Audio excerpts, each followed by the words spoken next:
Okay, we're on to tape 4 of the interview with Andi Ali. The time is now 2:25 p.m. The same persons present at the start of the interview were still present. You were about to tell us, Andi, about your recollection of the phone call. I was just saying, just because it was put through to Anthony's number doesn't mean to say the phone was picked up at Anthony's desk. Anthony's numbers could have been put through to somewhere else. Can you remember if that's what's happened? No, I can't. Okay. But I'm making the point that just because Scott says he rang Anthony's number does not necessarily imply that the phone was picked up at Anthony's desk. Our understanding is that the conversation was conducted in front of Anthony, in sort of full hearing of Anthony, and one or two other members of the section that were still there. Can you remember that? No, I can't. But if Anthony, if that call had taken place from inside the room that he'd taken us into, are you with me? Right. Yes.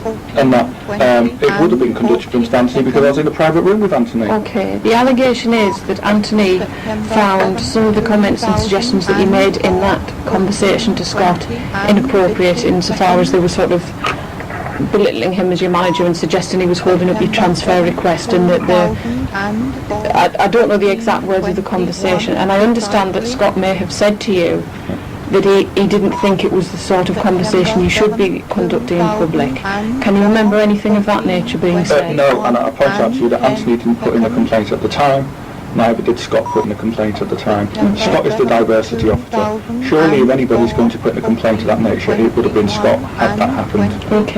Okay, so you can't, but your recollection of the conversation simply isn't there, so we can't really... No, it's not. It's a long time ago, you've got to remember, and I was visually assaulted. I had a memory loss, so... That's fine. I just want to clarify that. As well as Scott Turning's diversity and the problems and the professional transfer, he should have really made arrangements to meet Andrew separately and not discuss it. Okay. And one other thing, in these letters, I do criticise Scott. Are these the complaints that you're going to leave with us? No. These are on, we were asked to see Scott. We were asked to see Carol Oakey. Is this the case conference? Yeah. Okay. Now at that case conference, prior to it, I've been asking Scott for my BMI report. Okay. Because Scott was the only contact I was allowed as a category officer at the time. Right. Scott never produced it. Okay. Did he give you any reason why he didn't produce it? No, but he did give a remarkably good impression of being surprised when at that meeting I told Carol that I still hadn't got it. And I don't know why, and I've got the notes here, I don't know why Scott actually surprised, because I've been asking him for weeks. Okay. So, you know, Scott's... Are you going to give us the copy of the notes of that meeting? Yeah. Okay. And presumably on there you've written any points that you disagree with, or they included? These minutes. They haven't been agreed. Okay. So they were written by Carol. We put our points in. Have you got your notes of the points that you Yes, I have. together? Okay. Thanks very much. Have you sent a copy of those notes to HR and asked for their agreement of them, presumably, and they've not even replied? Okay, thanks very much. I'll leave aside that telephone call now because I think, clearly you can't fully recollect it, so there's no point, continuing to talk about it. The final body of the complaints and the allegations that have been made against you relate to the fact that you allegedly would often talk unprovoked about your political views, almost as if to encourage debate around certain issues, which some people would find difficult to talk about or simply inappropriate in a work environment. As I said at the start, the complainants have said these views. It's simply that they felt uncomfortable in sort of continuing to discuss them at work. These alleged views. Yes. Now we understand from things that you have said and things that your colleagues have told us that during the period you were studying for some higher academic qualifications and that your thesis related to the rise of the far right in the northwest. Is that? The rise to the British National Party. The British National Party. Thank you. Which has now been completed. Okay. When did that end? It ended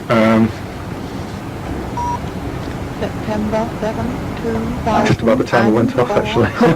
Okay, no problem.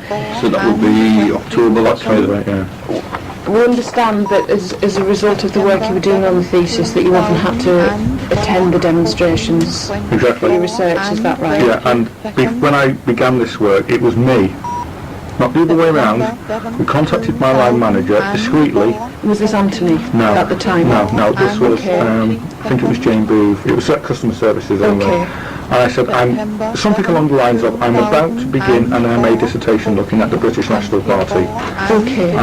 Somewhere along these lines. So was that in writing? Yes, it was by email. This is why I've asked for the email. This is why I've asked for my file. And then I also sent emails saying I need to attend protests, particularly anti-Nazi League protests, take pictures. And that was to Gordon Gibbs. I did get a reply, but they're all in my file.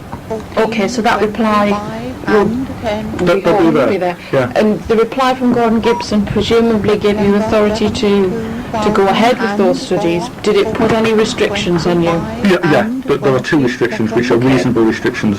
The first is that I cannot discuss my work Okay.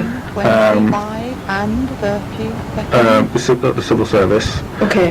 The second was that I couldn't, Sorry, can I discuss your work where? in the civil service. Within the office? You Yeah. Thank you. The second was I couldn't talk about anything related to the civil service in my dissertation, in my dissertation, Okay.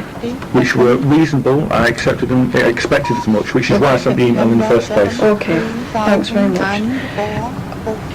Obviously, when you joined Anthony's team, at some stage, I don't know how soon, it became common knowledge that you were involved in these studies. How did your colleagues know? Did you tell them? No, Anthony told them. Right. Anthony told them because Anthony had this bright idea of contacting TCO News and asking them if they'd like to do an interview about my research. How soon was that after you joined the team? I can't remember the exact date.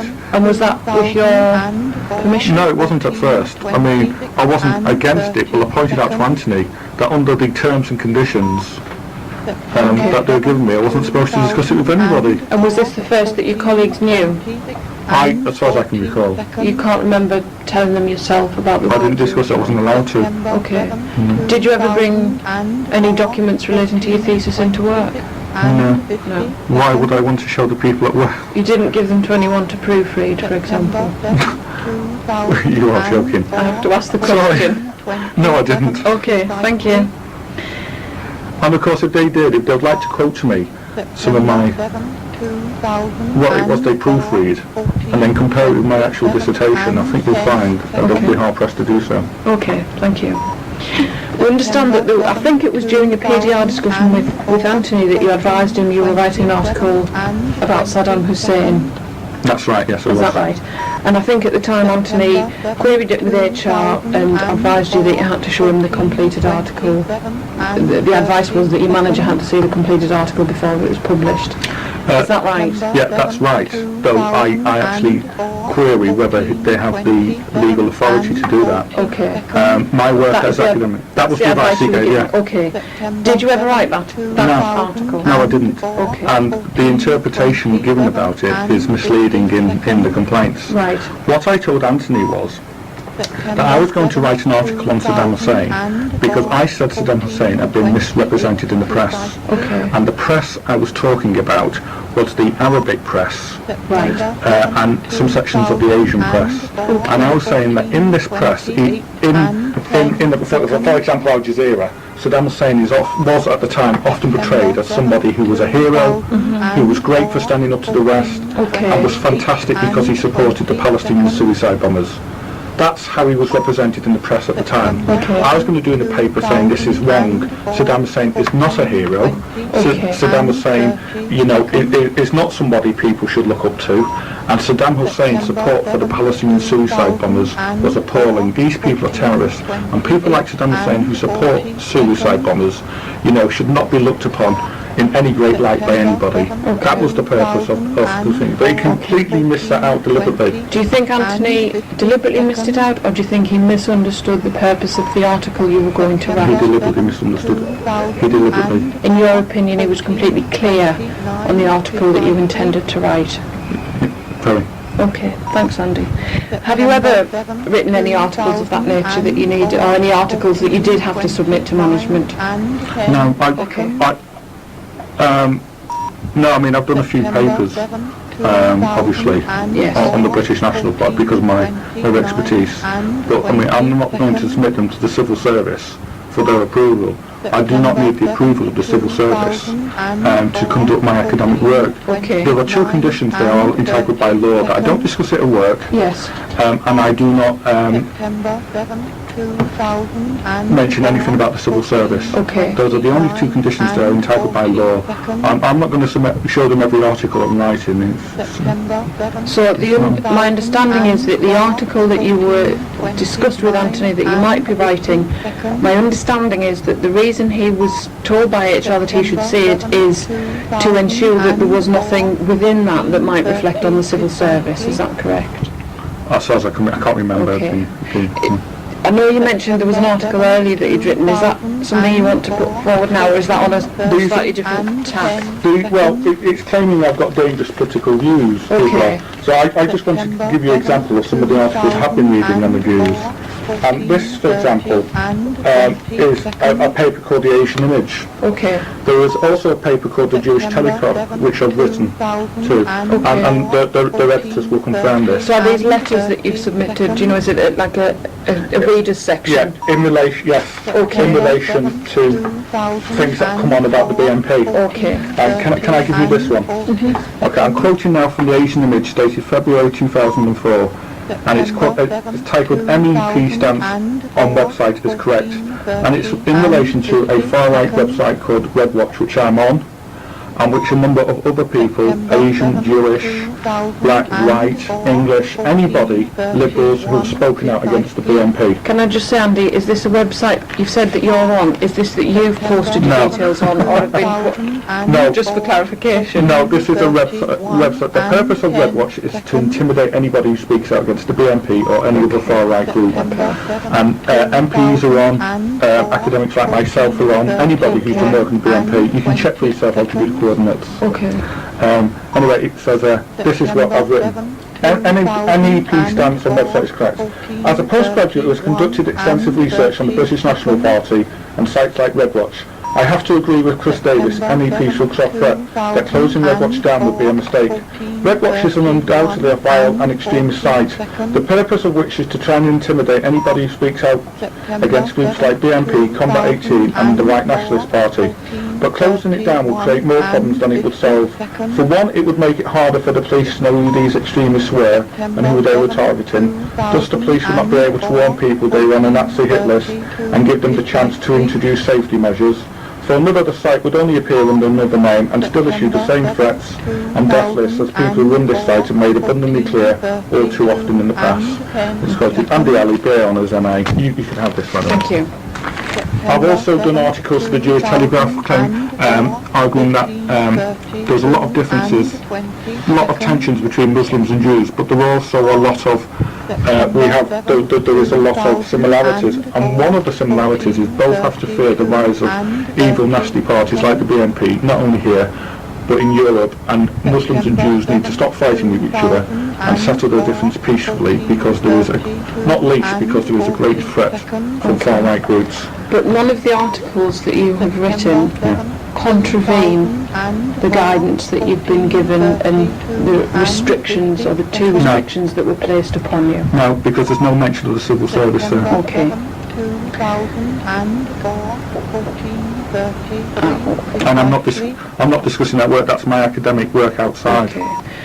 One of the questions that we were going to ask, but I think we've covered that with the authority that you've given us to look at your file, was did you have a copy of what these restrictions were? But clearly you haven't got that in writing anymore, but it should be in your personal file from when you first made the approach to management about your thesis. Yeah. Okay. Can I go back to the articles one, because you just had my memory on something. It may have been that one of the articles upon me that I had to get things checked through management before I published anything. However, at a later stage, I sent an email after union advice saying that wasn't the case. Right. As long as I did not discuss the civil service in any of my articles, yes, or any nature to do with my work, then I was quite entitled to write articles on the BNP as an academic, providing it did not mention the civil service or anything I found during the course of my work. Did you get any agreement from management or HR that was Well, that was acceptable. I can't recall if I received any agreement, Okay. but whether or not I did or not, that's how the law stands, and the civil service is not in a position to... I'm just trying Yeah. to work out whether that would be in your file when we get there, that email. It may be. It may Yeah, not. possibly. Okay, thanks, Andy. Did you ever discuss your studies with people on the team? No, although they attempted to try and discuss them with me. Okay. Did you ever discuss the fact that you were attending the demonstrations and the rallies with your colleagues? No, but they mentioned they'd seen me on TV at one. Okay. Um, Can you remember how that conversation started? Who was it with? Phil, Phil Davis. not Phil Davis, Tony Smith Tony Smith. said he'd seen me on TV. Okay. And was that conversation initiated because they were checking it was you, or did you start the conversation by saying, did you see me on telly last night? No, I wasn't allowed to discuss Okay. anything to do with my work. And when people tried to initiate these discussions with you, did you say to them, I can't discuss it? Yes, I did. And I point out to the fact that it was me who contacted Human Resources to find out where we stood on them, found out what I could and could not do. Do you feel that your colleagues continually tried to get you to discuss these things? Yes, I do. But I wouldn't. So was this a daily occurrence, weekly? Not a daily, it would just be brought up at times, where are you going tonight, Andy, or what are you doing? Some of them seemed fascinated by what I was doing. I mean, I don't mean to be rude to people, but I was under the impression that one or two of them needed to get their own lives. Can you remember who specifically would try and get you to talk about these issues? Tony Smith was one and Nick Idle was another. And are they really the only two? Well, no, occasionally others would ask, Phil Davis and that, but I wouldn't discuss it. Some of your colleagues, some of the people doing the complaints have made the allegation that the reason for you being at those rallies was not because of research for your thesis, it was because you wanted to be there, and the thesis was, if you like, a cover. And I stress that's an allegation. Yeah, Can you think why they might say that? I haven't a clue. Did you give them any reason to think that? Nope. Okay. Just for our benefit, could you tell us what attendance at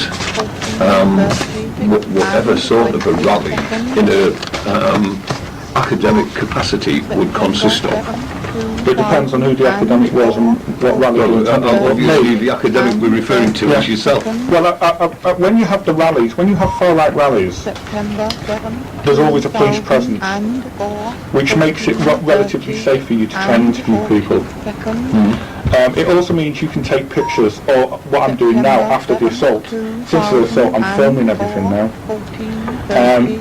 And it allows you to support your dissertation by, for example, saying the type of people who make up the BNP or go to BNP rallies, or you could support it by saying who was at that rally, the age, gender, things like that.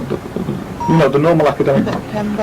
So in the way that this would operate, if there were a rally by some far-right group, British National Party, whatever, that you attended for the purposes of your study, where would one expect to find you? Where would I be? I'd be all over the place. Geographically, where would you be? And when you said the police presence would allow you to interview people, it would provide a safer environment. Obviously, I mean, going into a backstreet pub and trying to interview these people, it's a pretty dangerous thing, conducting research on the far right. Absolutely. And in order to, where would I be? Chances are I'll be stood very near to the police. If not, I would be around trying to interview as many people as possible. So who would you seek to interview? Anybody who was there. The people who were taking part in the demonstration, the rally, or the people who were opposing them, or the police who were having to police it? All of them. You cannot explain the growth of the BNP without explaining groups like the Anti-Nazi League. You cannot also explain the growth of the BNP with looking at how the police have reacted to these people, police surveillance, police laws, things like that. It's impossible. It would be everybody who would be there. Anybody who would be there would be an interest in my research. Okay. So, from the point of view of, if for no other reason, the safety aspect, you say that you would probably be quite close to wherever the police presence was. I mean, I'm not someone who's attended any of these things, but presumably one imagines the police would place themselves between the two opposing factions, if you could call it that. Normally, yeah. Or I could be stood with the Anti-Nazi League interviewing them. I mean, I'm not likely to get assaulted by the Anti-Nazi League. If I stood in the middle of British nationals, as was demonstrated, I could end up with a hospital and, it's dangerous work, but I'm not going to give up dangerous work just because a group of fascists, disagree about my research or colour. I'm starting, it's funny you should ask actually, because I'm starting a PhD in a week or so, and I'm looking at the BNP again. And the reason I'm looking at the BNP again is two things. One, it's an area of research that needs to be looked at, and two, after they assaulted me, we'll look at Red Watch, they'll see that they put on, or the BNP, British Ulster Alliance, any far-right group who posts on Red Watch, maybe he'll think twice about doing my research. Well, I have thought twice about it. I'm now going to do my PhD on them, because I'm not going to allow a group of fascists to stop me from doing legal research, because they object to my colour. Obviously these are issues which you feel very strongly about, Andy, and no one's trying to censor your opinions or prevent you from being involved in the research that you're doing. From the point of view of the complainants, however, they have said that you would go too far in expressing your views within the office. Can you imagine what sort of things they're talking about? Well, apart from it. Okay. They mentioned that I support suicide bombers. I found that absolutely insulting. I've been a member of the Liberal Party, Liberal Democrats now for years. John Pugh, the MP for Southport, will, give him a ring. He will tell you the kind of views I have, and they're certainly not supporting terrorists. Tony Dawson is another member of the Liberal Democrats who will confirm. He can be found at the Southport office, and a whole range of Liberal Democrats will. Are these people that you do want us to speak about, if you like, in terms of character witnesses for yourself, or you want us to speak to these people? Because Tony Dawson, Tony's John's research assistant. I do a lot of work with Tony. He's the PPC for Oldham. Okay. And I've been giving Tony advice. And specifically, what do you want us to discuss with him? Well, Tony knows more about my views than anybody. Okay. And Tony will tell you that I do not support suicide bombers. Okay, so it's to get, if you like, just a level of your political views. Someone that will say that you're not, it is not typical of your behaviour that you'd be expounding support for suicide bombers or terrorists, if you like. Well, look at it from another point of view. I've worked for the Tax Credit Office for 4 years, since 1999. Okay? Nobody before then, not even the people here, put in a complaint saying I supported suicide bombers. No, I'm just trying to clarify just at the moment what you want us to speak to these people about, because they're outside the Inland Revenue. Well, they will give you a character reference. Okay, that's fine. The members of the Liberal Democrat, the members of my party, my local party. Okay. But can I come back to that point I was making? I have worked for the Tax Credit Office since May '99. Nobody had suggested I supported suicide bombers. Okay. For example, of the complaints. It's only after I've sent an email that these complaints have come. Okay. I've got some specifics Give me there. the surname of that was Tony Dawson. I think what we'll probably do with those two individuals is afterwards Dave and I'll have a chat about it, and if we feel that we need to speak to them, we'll contact you probably through Sue again to get names, full names and addresses as to where we can write to these people. We'll Okay. support Liberal Democrats. Okay. I've got a couple of questions specifically relating to the allegations that have been made and about suicide bombers, that sort of thing. And again, I appreciate what you said that you didn't discuss these things, but I want to give you the opportunity to answer I the appreciate that. specifics. More than one of your colleagues has suggested that you would use events in say the Middle East or the deaths of individuals involved in some highly emotive political or religious conflict to fuel debate and discussion in the office. Can you think of what they might be referring to there? No, my area actually was the far right, not the Middle East. Okay, they've said, for example, that during the Gulf War you would come into work and start discussing the number of Allied troop casualties from this morning's paper. Did you do anything like that? There was a discussion one day involving the majority of the team about the Iraq war just after it started. Okay. This was going on throughout the tactical area office as a whole. Okay? Now, there was me and a guy called Paul Deeks, who's not one of the complainants actually. Right. And there was a big discussion, and my view was, and remember, everybody was discussing. It wasn't a discussion started by me. Okay. Even the line manager was involved. Right. Everybody, because it was that time. It was in the news. Yes.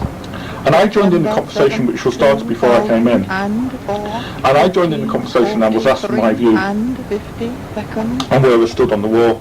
And I said that I didn't think it was a good idea going into Iraq.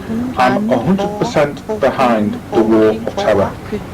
But I do not think bombing countries is somehow going to reduce the level of terrorists in this world. That was my stance. Now, Paul Deeks took the other view. Is Paul somebody that was on Anthony's team? No, he worked at Liverpool, the Liverpool section. Right. But he was over there, he occasionally comes over there. Okay. And that. Okay. And so we had a disagreement, me and Paul, but it was a friendly disagreement. Paul took the view that it was a good idea going into Iraq. Okay. So the conversation, everybody was having a talk, but me and Paul started having a debate ourselves. But it was a conversation that I didn't start, that the whole most of the team was involved in, and which the whole floor seemed to be. And did it get particularly heated? No, I mean, Paul's not putting a complaint, has he? Okay. How did it end? Was it just agree to disagree, or did somebody ask you to be quiet? No. Well, they really didn't ask me to be quiet because they were all having the same debate themselves. Okay. There was another discussion allegedly which took place, which is between yourself and another member of the team, which from some accounts appears to have become quite heated and emotional, and I think that related to the Palestinian-Israeli conflict. Can you remember that conversation or imagine what? I think it involved John Polachek. No. Allegedly, at some point within that conversation, the allegation is that you stated that you support the suicide bombers. I've never supported suicide. That conversation did not take place. If it had taken place, I would have expected people to complain at the time. Okay. Nobody, again, complained at the time. At the time, the allegation is that I think it was Tony Smith that challenged both of you and said he didn't think it was appropriate for that conversation to take place in the office and asked you to desist, which neither of you did, and Tony got so annoyed, irritated by it that he got up and walked out of the room. Can you remember anything of that nature? No, and it raises the question of A, why has John Polachek not complained and said that conversation took place, and B, why has Tony not complained about John Polachek, because he said he was having the conversation too. Okay. So Tony felt so ill by it, why didn't he complain about John as well?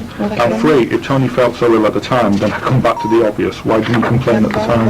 Okay.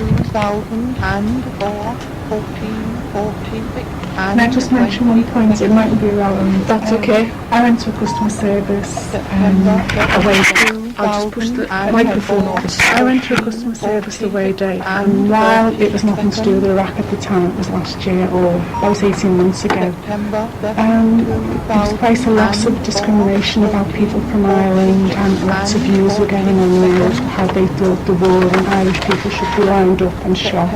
Was this a tax credit office customer relations event? I find, I'm not being nasty to the customer service staff, but they are quite egotistical staff.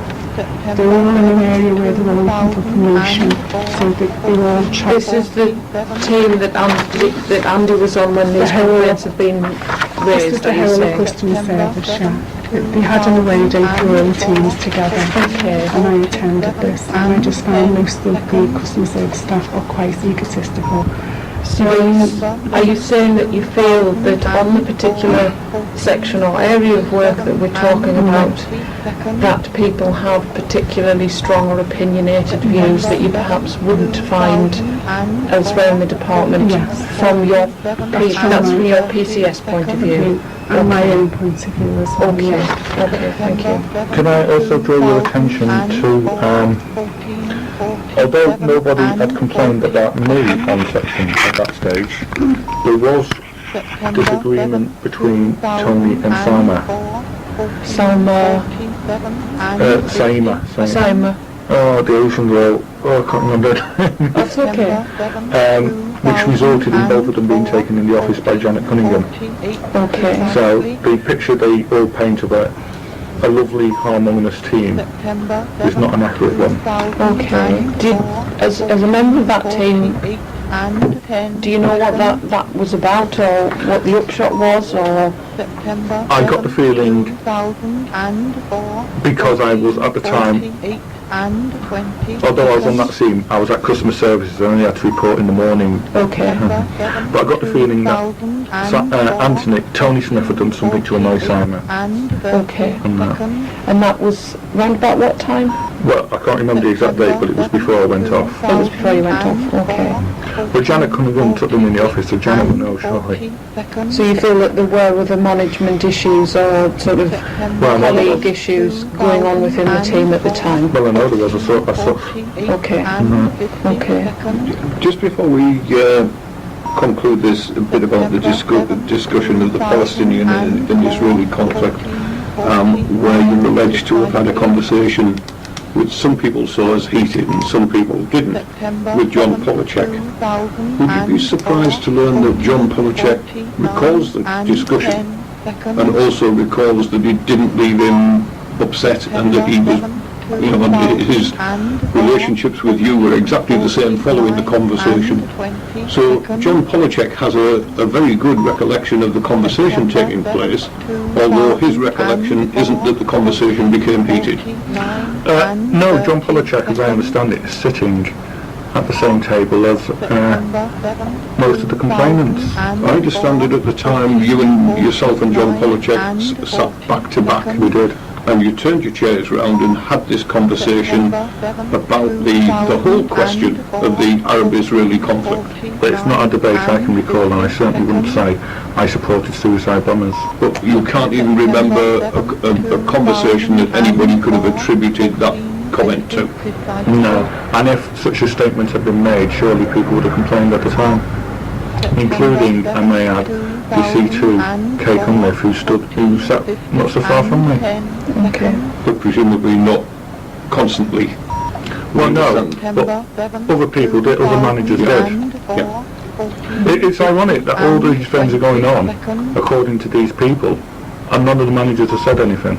If you were so bullying, would you have left it as long as these people claim they did? I think I have to say we're here to ask the questions and not answer them. I think that says a lot, though. I think your answer says a lot. We've talked there about conversations that have been mentioned, and some of which you can recall parts of, or perhaps have a different interpretation compared to the allegations that have been made. Do you feel in any way that your intentions when you entered into this one particular discussion have been taken in the wrong way by your colleagues? No, because none of them complained at the time, and the one person who ended having a debate on it has not complained. In fact, I saw him this morning and he wished me well. Okay. John Polachek? No,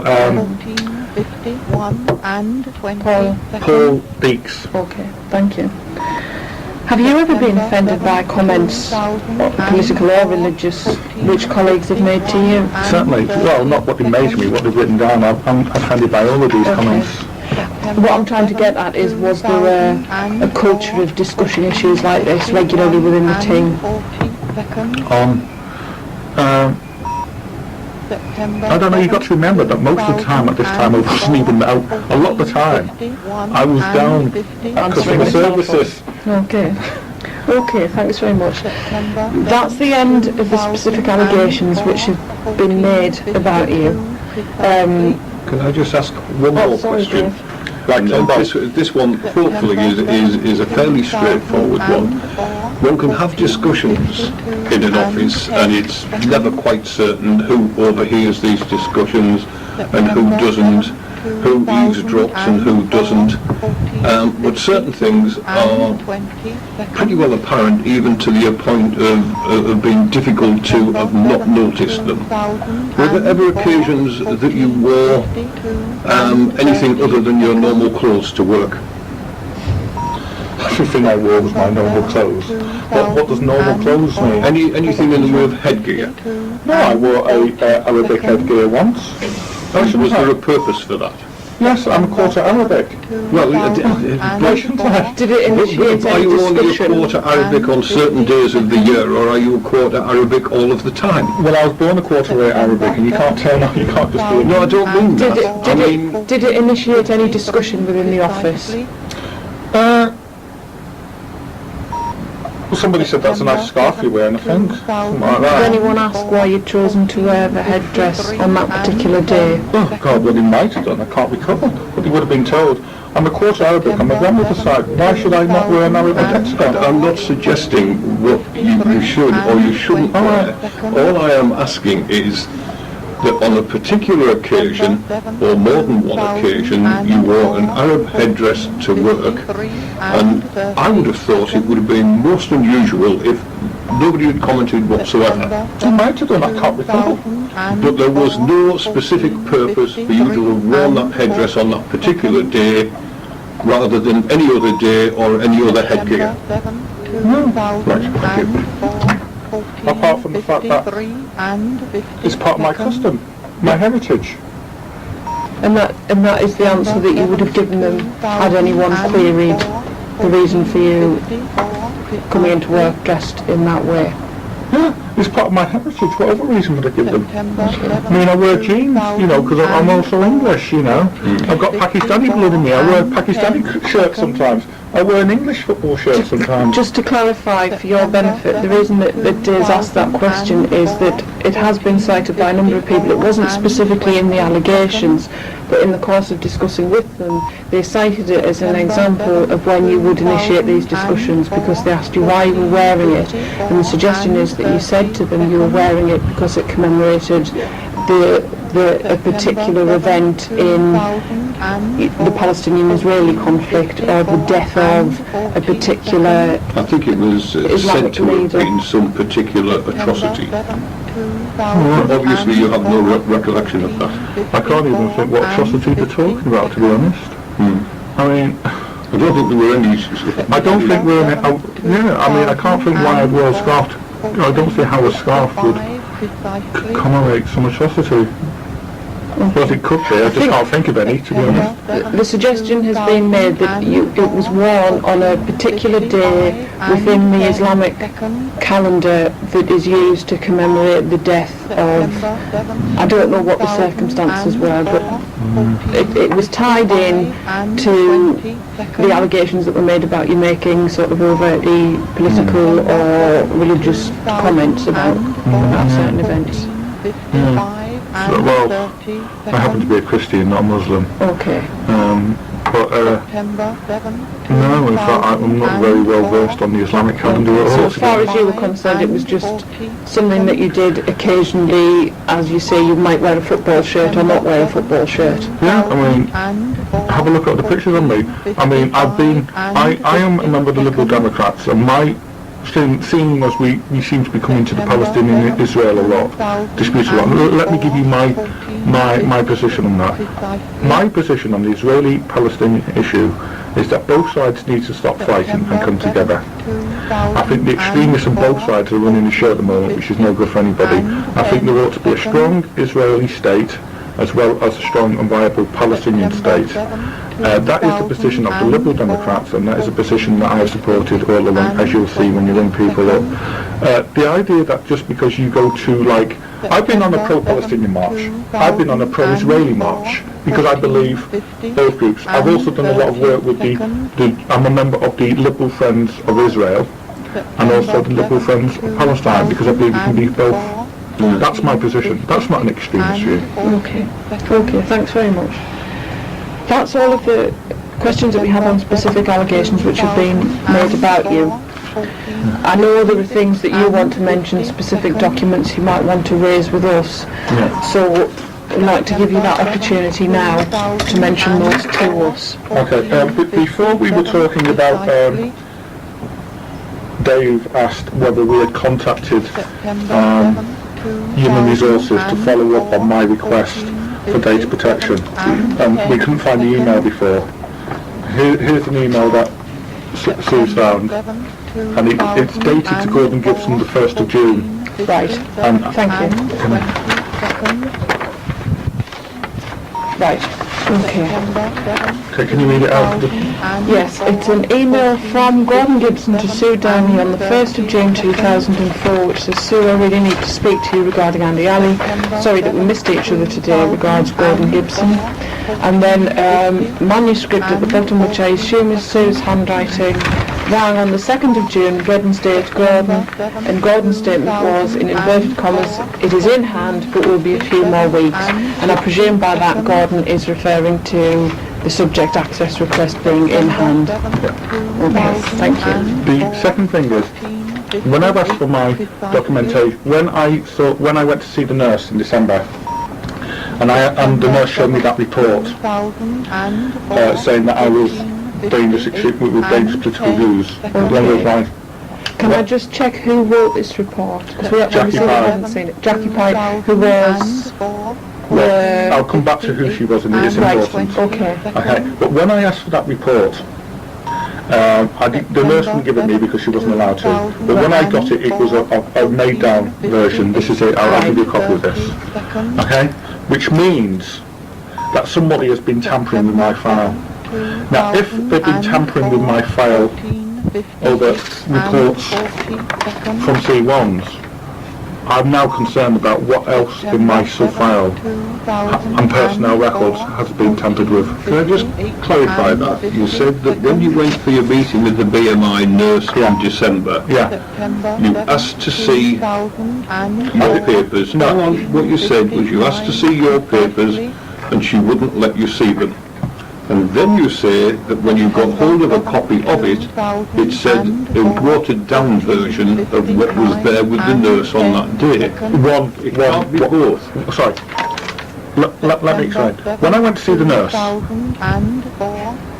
there was a report in the sub-file which I could see saying I was something along the lines I was a dangerous political extremist, dangerous political views.